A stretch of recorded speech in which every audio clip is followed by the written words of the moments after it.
உக்ரைனோட கேபிட்டலான கீவ்ல ஒரு மிக பெரும் வெடி சத்தம் கேட்டிருக்கு அப்படிங்கிறதோட சொல்லப்பட்டு வருது. அதுவும் உக்ரைனோட கேபிட்டல்ல இருக்கக்கூடிய மிக முக்கியமான மிலிட்டரி இண்டஸ்ட்ரியல் ஃபெசிலிட்டி புரிஷ்னேவ்க் பேர் கொஞ்சம் கட்டால இதுல இருக்கக்கூடியதுதான். அந்த பகுதி அந்த இண்டஸ்ட்ரியல் ஃபெசிலிட்டியில வந்து பார்த்தீங்கன்னா தாக்குதல் நடந்திருக்கு அப்படிங்கிறது போல உக்ரைன் தரப்புல இருந்து ரிப்போர்ட்ஸ் வர ஆரம்பிச்சிருக்கு. பயங்கரமான வெடி விபத்து அப்படிங்கிறத சொல்றாங்க.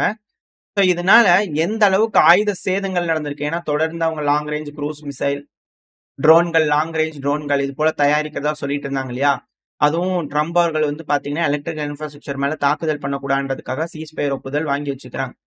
அது மட்டும் இல்லாம இந்த ஸ்டீவ் விட்டாஃப் அவர்கள் வந்து பார்த்தீங்கன்னா, சமீபத்தில ஒரு நேத்திக்கு வந்து பார்த்தீங்கன்னா பேசிட்டு போயிருந்தாங்க இல்லையா? 25 ஏப்ரல் ரஷ்ய அதிபரான விளாடிமிர் புட்டின் அவர்கள பார்த்து. அவங்க 2 பேத்தோட பேச்சிலேயே வந்து பார்த்தீங்கன்னா, அந்த அளவுக்கு ஒரு எமோஷன்ஸ் கனெக்ட் ஆயிருக்கு 2 பேத்துக்குள்ள. ஹாப்பினஸ் தெரியுது 2 பேத்துக்குள்ளயும்.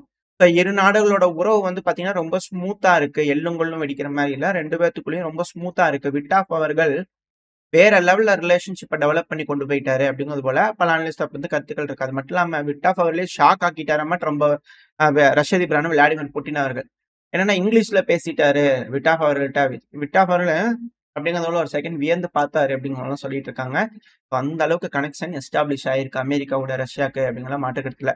ஏன்னா சில பல வதந்திகள் வந்துகிட்டு இருக்கு. இப்போதைக்கு தெரிஞ்சு வச்சுக்குவோம். இன்கேஸ் அது உண்மையா என்னங்கிறது மெயின் ஸ்ட்ரீம் மீடியால வந்துன்னா பார்க்கலாம். இந்த யூரோப் கேட்காம ஒரு வேளை இந்த சீஸ்ஃபயர் டீல் ஃபெயிலியர் ஆகுது அப்படின்னா, இத்தனை நாள் தாக்குதல் பண்ணாமலாம் இருக்கிறாங்க இல்லையா?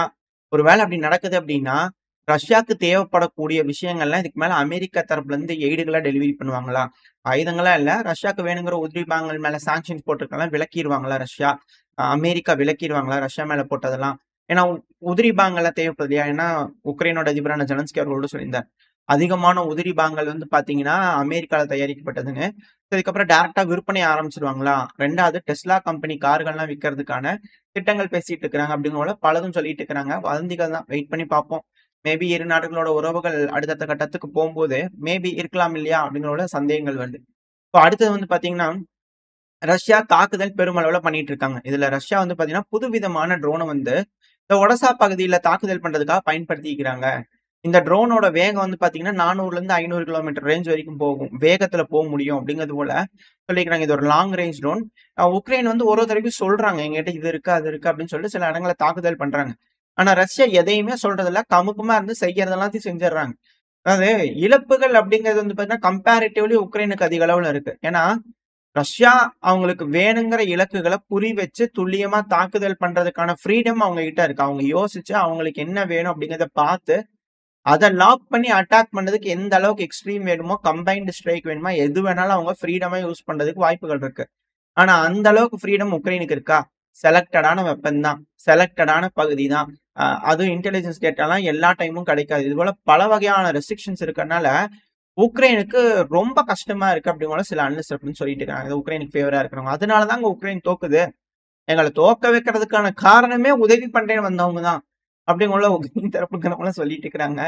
ஏன்னா, ஆயுதங்கள் குடுத்து என்னமோ பண்ணுப்பா, எங்க அடிக்கணுமோ அடிச்சுக்கோ அப்படிங்கலாம் சொன்னா தானே அது உதவியா இருக்கும். நான் உனக்கு ஆயுதம் தருவேன். ஆனா நான் சொல்ற இடத்துல மட்டும் தான் அடிக்கணும் அப்படின்னா, அவங்களுக்கு வேணுங்கிற டார்கெட்ட அவங்க அடிக்கிறாங்க. அதுக்கு ஒரு நாட வச்சு அடிக்கிறாங்க. அதுக்கு இந்த நாடு இவ்ளோ தூரம் இழக்கணுமா அப்படின்ற கேள்விகள் வருது. எது எப்படியோ. இது உக்ரைனோட அதிபரான ஜெலன்ஸ்கி அவர்கள் தான் முடிவுகள் எடுக்கணும். ஆனா நம்ம இன்னைக்கு காலையில பதிவுல பார்த்திருந்தோம்னு நினைக்கிறேன். ஜெலன்ஸ்கி அவர்கள் வந்து பார்த்தீங்கன்னா, போப் அவர்களோட ஃபனரலுக்கு வந்து போகல அப்படின்னு சொல்லிட்டு மரணம் அடைந்தார் இல்லையா? ஃபனரலுக்கு வந்து போகல அப்படின்னு சொல்லியிருந்தார் இல்லையா? ஆனா போயிருக்காரு, கிளம்பிட்டாங்க. அவரும் அவரோட மனைவி வந்து பார்த்தீங்கன்னா, கிளம்பி போயிருக்காங்க அப்படிங்கிற ஸ்டேட்மெண்ட்ஸ் வந்துகிட்டு இருக்கு. இப்ப அந்த இடத்துல உட்கார்ந்து மிக முக்கியமான விஷயங்கள்லாம் பேசுவாங்களா? அந்த இடத்துல ஜெலன்ஸ்கி அவர்கள் எப்படி ரியாக்ட் பண்ண போறாரு? ஏன்னா எல்லா இடங்கள்லயும் போய் எங்களுக்கு பணம் வேணும் அப்படிங்கிற போல கேட்கிறாரு இல்லையா? அங்கேயும் போய் ஏதாவது கேட்பாரா? என்ன ஏதுங்கலாம் வெயிட் பண்ணி பார்த்துக்கிட்டு இருக்காங்க. இது ஒரு மிக முக்கியமான ஒரு பிளேஸ். ஏன்னா பல நாட்டு தலைவர்கள் பலரும் வந்திருக்கிறாங்க. இந்த இடத்துல எப்படி ரியாக்ட் பண்ண போறாரு ஜெலன்ஸ்கி அவர்கள் அப்படிங்கிறத பார்த்தரலாம். ஏன்னா அமெரிக்கால இருக்கக்கூடிய பல ரெப்ரசன்டேட்டிவ்ஸ், பல நாட்டு தலைவர்கள், மினிஸ்டர்கள் ஏகப்பட்ட பேர் வருவாங்க. இந்த இடத்துக்கு வந்து பார்த்தீங்கன்னா, ரஷ்யாவோட ரெப்ரசன்டேட்டிவ்ஸும் வருவாங்க.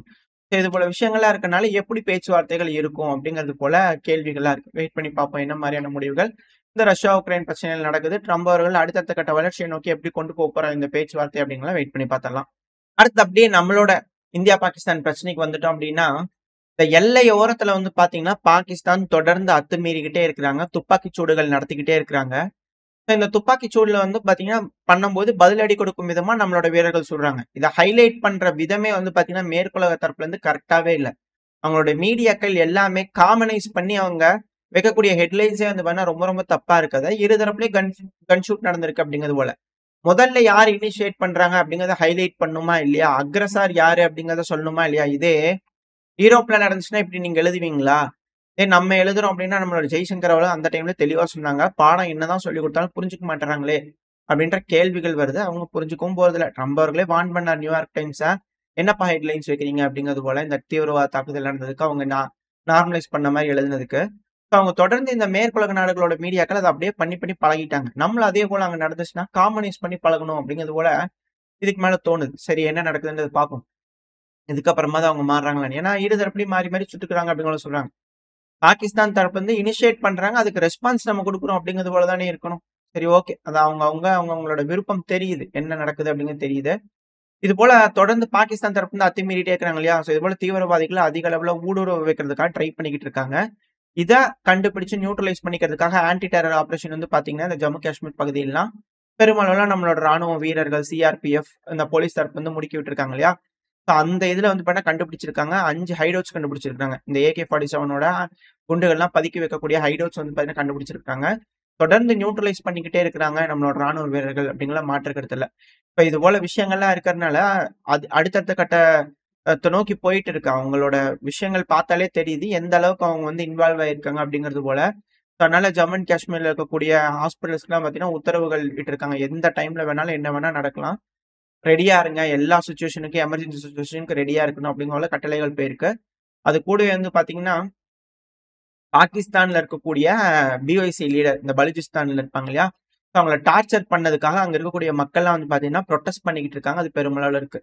பாகிஸ்தான் இங்க மட்டும் இல்ல, நம்மளுக்கு மட்டும் இல்ல, பாகிஸ்தான் மக்களுக்குமே கொடுத்தல் கொடுக்கறதுல தெளிவான ஆளுங்க அப்படிங்கறத இத வச்சு புரிஞ்சுக்க முடியுது. அது கூடவே நேபாள்ல இருக்கக்கூடிய பாகிஸ்தானோட எம்பசிய நேபாளோட மக்கள்லாம் வந்து பாத்தீங்கன்னா கூடி முற்றுகையிட்டு இருக்காங்க. அவங்களோட கண்டனங்கள் தெரிவிக்கிறதுக்காக இது போல தீவிரவாத தாக்குதல் பண்ணது தப்பு அப்படிங்கிறது போல. ஏன்னா இது போல செய்யணும். நம்ம அண்டை நாடுகள்லாம் வந்து பாத்தீங்கன்னா இது போல ஒன்னா இணைஞ்சிருந்து இது போல கண்டனங்கள் தெரிவிக்கணும். மக்கள் மத்தியில வந்து பண்ணா கொந்தளிப்புகள் வெளிப்படுத்தணும். அப்படி செஞ்சா மட்டும்தான் அங்க இருக்கக்கூடிய பாகிஸ்தானோட நபர்களுக்கு தெரியும் இது போல செய்யக்கூடாது அப்படிங்கிறது போல விழிப்புணர்வு நம்ம தான் கொண்டு வரணும். சொல்லிதான் நம்ம கொண்டு வர முடியும். எப்படி சொன்னா அவங்களுக்கு புரியுமோ அந்த விதத்துல சொல்லணும் அப்படிங்கிற மாற்று கருத்துல இந்த தடவை இந்த விஷயத்த இந்த தடவை லேஸ்ல விட்டுறக்கூடாது அப்படிங்கிறதுல எல்லா தரப்புலையும் தயாரா இருக்கிறாங்க. நம்மளோட ராணுவம் என்ன முடிவுகள் எடுக்க போகுது, நம்மளோட அரசாங்கம் என்ன உத்தரவிடுறாங்கன்றத வெயிட் பண்ணி பார்த்துடலாம். ஓரளவுக்கான தகவல்கள் இந்த பதிவுல பார்த்துருப்போம்னு நினைக்கிறேன். இதோட இந்த பதிவை நான் முடிச்சுக்கலாம். இந்த பதிவு எப்படி இருந்துச்சு உங்களுக்கு பிடிச்சிருக்கா? பிடிச்சுனா லைக் பண்ணிட்டு உங்க ஃப்ரெண்ட்ஸ் அண்ட் ஃபேமிலியோட ஷேர் பண்ணிக்கோங்க. அது கூட மறக்காம இந்த பதிவு பத்தி உங்களோட கருத்துக்களை கமெண்ட் செக்ஷன்ல சொல்லுங்க. இந்த பதிவு நல்லா இருக்கும்ன்ற நம்பிக்கையில அடுத்த போய் உங்களை சந்திக்கிறேன். அது வரைக்கும் ஸ்டே சேஃப். பை.